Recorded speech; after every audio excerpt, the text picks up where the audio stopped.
Everyone has access to the capital that is necessary to start up a business. But it is not for lack of a good idea. It is not for lack of incredible work ethic. It is not for lack of the ambition to actually create something that will not only benefit oneself or their family, but also the community at large. And so the focus of my work since my days in the Senate has been to expand access to capital, and in particular to do that through community banks. Because community banks are self-defined. They are situated in the community. They are run and by folks who know the community, know the capacity of the community, know the mores of the community, know the needs of the community, and are then able to give the kind of assistance that is about loans, but also about helping folks with financial literacy, helping folks learn how to run a payroll, how to deal with business taxes. Because many of us, we didn't grow up learning that in our household, and we don't really teach that in school. And so, but it's not for lack of anyone's ability to learn it if there are resources that can teach it. So community banks have been my focus. When I was in the Senate, we got over $12 billion more into community banks. And since I've been vice president, we have partnered with the big banks and also technology companies to, as of now, I created a thing called the Economic Opportunity Council, partnering with tech companies, foundations, and big banks. And now we're getting over $3 billion more into our community banks to create access to capital. And what that means is that we also then, working out of these community banks, get the word out on the street. Bakari, Michael, one of the things that's really interesting, the numbers I have are that black entrepreneurs are 3 times less likely to apply for small business loans. And one of the main reasons why is because folks don't want to be disappointed. We know what that's like. It takes a lot to put yourself out there and to believe that you will be taken seriously and treated fairly. And so that's another issue that we are addressing with this tour and the work we're doing through community banks, is knowing you are welcome and you have a place where you can go that will treat you fairly and with respect and with the dignity that you so rightly deserve.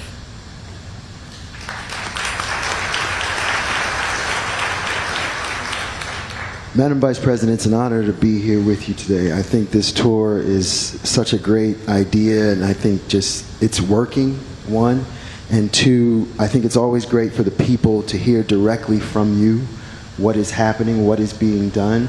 I know an important issue for you is housing. Yes. And I know it's been an important issue for you throughout your career. Being in California the last 20 plus years, I know how much work you've done there. I know it's at the forefront for you. It was at the forefront for you there. It's at the forefront for you now in this administration. The question I have is, it's a priority. So what is the administration doing to help ease the burden of home ownership right now? So let's start, as you know, Michael, and we've talked about this before. Home ownership is one of the best ways to achieve intergenerational wealth. Correct. Right? So, and let's think about it this way. When you are able to buy a home, obviously for most of us with a mortgage, but when you are able to have a home that is yours, that you own, you accrue capital. Right? And that means that when your child says, you know, okay, now everybody, I think everybody in North Carolina can handle this. When your child says you want to go to Howard University, I couldn't help myself. We know. When their child says, I want to go to a HBCU such as the one that we are so privileged to be in right now, you can say, honey, you don't have to take out that loan. I'll take some equity out of the home. You don't have to take out a loan. I'll take some equity out of the house to help you pay that tuition.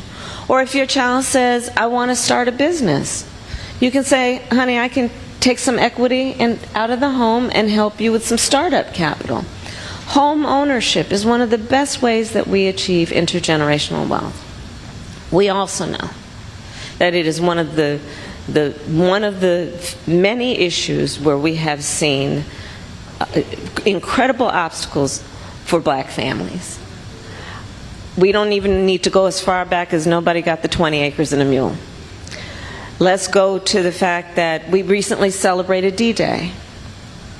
And we rightly celebrated what we have called the greatest generation. Well, there was a public policy, rightly in our country, that said about that greatest generation, you have brought stability to the world. You, as American military members, most of whom are men, you have served your country and the world with such dignity, to such great result. So we want to invest and reward you. And the federal policy then was to give them loans to help them buy homes. And as we know, we had plenty of black servicemen who served in World War II, but because of discriminatory practices in terms of how those loans were given out, did not receive the benefit of that boost that occurred in our country to help people achieve wealth. So there were pre-existing disparities, and then you have this boost. You think about it in terms of the history of redlining. Yeah. You think about it in the history of what was called a whole federal policy around urban renewal, which basically resulted in freeways cutting through black communities and other communities of color, thereby dividing up communities around what otherwise were thriving commerce communities. So what we have been doing as an administration to deal with this issue is to, one, acknowledge the truth about the disparities, and to seek out and identify the disparities and the built-in systems that still exist that create those obstacles to home ownership. And I'm going to talk about one in particular, racial bias in home appraisals. Yeah. So we decided to take that on. Many of you may know the stories about a black family that wants to sell their home and then has the appraiser come in, and the house is appraised for what they know is less than its value. And you probably know the stories about how they'll then reach out to family friends who are white and say, hey, will you all come over, bring your family pictures? We're going to take down ours, and you invite the appraiser. And the home appraises for higher value. So one of the issues that we are taking on is this issue, and are now requiring that appraisers have racial bias training before they are able to do this work. We are also giving, for people who are the first generation in their family to seek to buy a home, $25,000 grants for startup capital to actually be able to pay down on home ownership. $25,000 if you are first, or you are the generation that is the first in your family to be able to buy a home. The other thing we are doing is, for a certain tranche of folks, helping them first-time homeowners, $400 a month in credits toward paying your mortgage. And these issues are exactly the kind of issues that, when you address them, make a huge difference in terms of who's able to buy a home.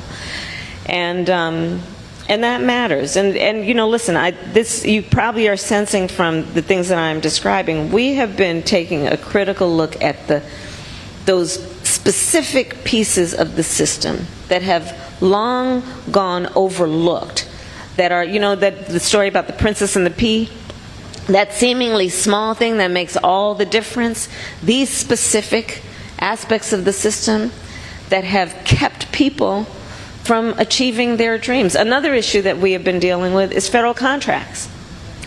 So if you get a federal contract, being very frank, unless you mess it up, it's yours for life.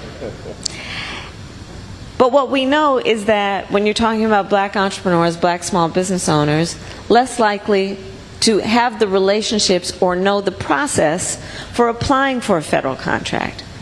When President Biden and I came in, we committed to increase federal contracts to minority-owned businesses by 50%, and we're on track to get that done by the end of 2025. Part of this tour is to create information and available to everyone here to know how you go about applying for federal contracts and which federal contracts are up. Because remember, we also came in and are finally fixing the infrastructure problem in America. You know, somebody talked about Infrastructure Week, which never happened. We actually got it done. Think about the number of contracts, federal contracts, based on the money we are putting literally on the streets of America to upgrade our sidewalks and our bridges and our freeways. Do you know that the 90% of construction companies employ 20 or fewer people? Those are small businesses. And then we have all this federal work that is happening around construction work.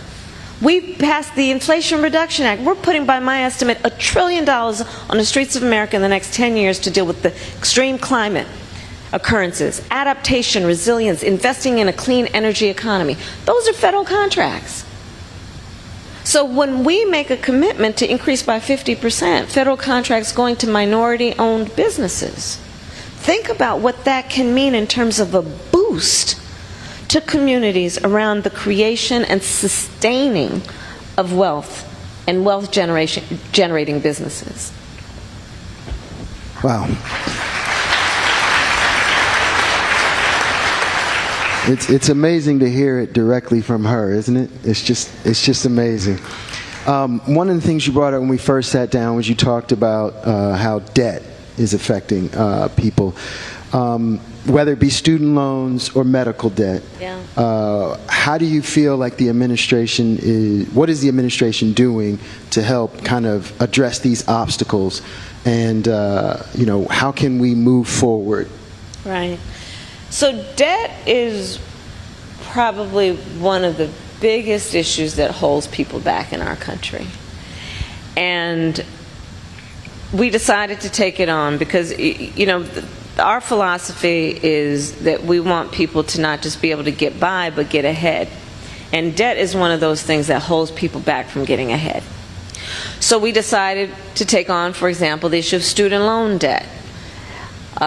I will say that here at this incredible HBCU, one of the things we know is that black students are more likely to be Pell Grant recipients and take out student loans and endure for years, if not decades, student loan debt. And what that does to then hold back their ability to aspire to have a family, buy a home. So we decided to take it on, and not without great opposition from people in Washington, D.C. Let's be clear about that. They didn't want this. They said, well, I got mine, you should be able to do yours. Instead of taking into account, again, what we have already discussed in terms of where people start. Not everybody starts out on the same base, right? And that's part of our mentality in thinking about this. So we have now forgiven over $160 billion in student loan debt, benefiting about 5 million people. I have met just today people who have had their student loan debt forgiven. Please testify. And what it has meant, for example, we've also doubled the amount of student loan debt that we have forgiven for public servants, such as firefighters, nurses, teachers. God knows we don't pay them enough as it is. So this has been a game changer for so many. I've met now a number of teachers, for example, who came up to me with tears about how for decades they've been living with tens, if not as much as hundreds of thousands of student loan debt.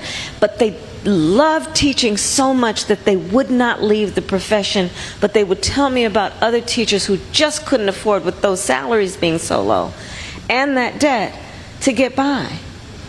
So again, it's not only about our accomplishments on the issue of the creation of wealth. It's equally important, Bakari and Michael, to understand why You got to see people and understand that people have many facets to their life. And when people work hard and do good work, the system should reward that, right? Medical debt. So medical debt. Medical debt, for the most part, comes about because of a medical emergency for the majority of people, which means what? Wasn't planned. Nobody asks to be sick or experience a medical debt. It's not something people bring upon themselves. And it can result in, again, tens if not hundreds of thousands of dollars of debt as a result of that medical emergency. And forever until now, that could count against your credit score. Your credit score is supposed to be a measure of, are you financially responsible? Why would we say that medical debt is a measure of whether you're financially responsible? That doesn't make any sense, and it's not right. So we have now made it so that medical debt cannot be a part in calculating your credit score.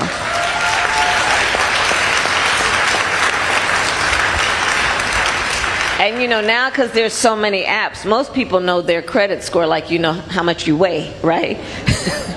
And you know what that number means in terms of your eligibility for a car loan, home loan, or even just to get an apartment lease. So this is going to be a game changer for so many people. And again, it's about, debt is not just about a financial number.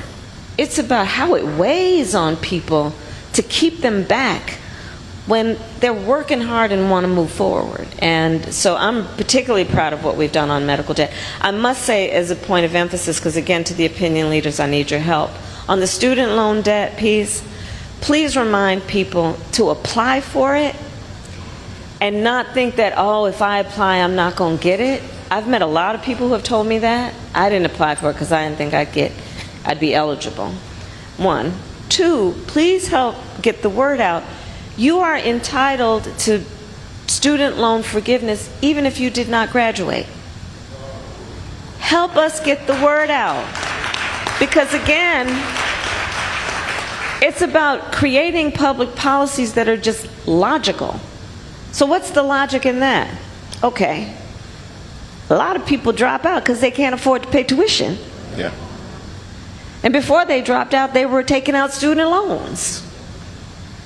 The student loan company ain't saying, well, since you didn't graduate, you don't owe us.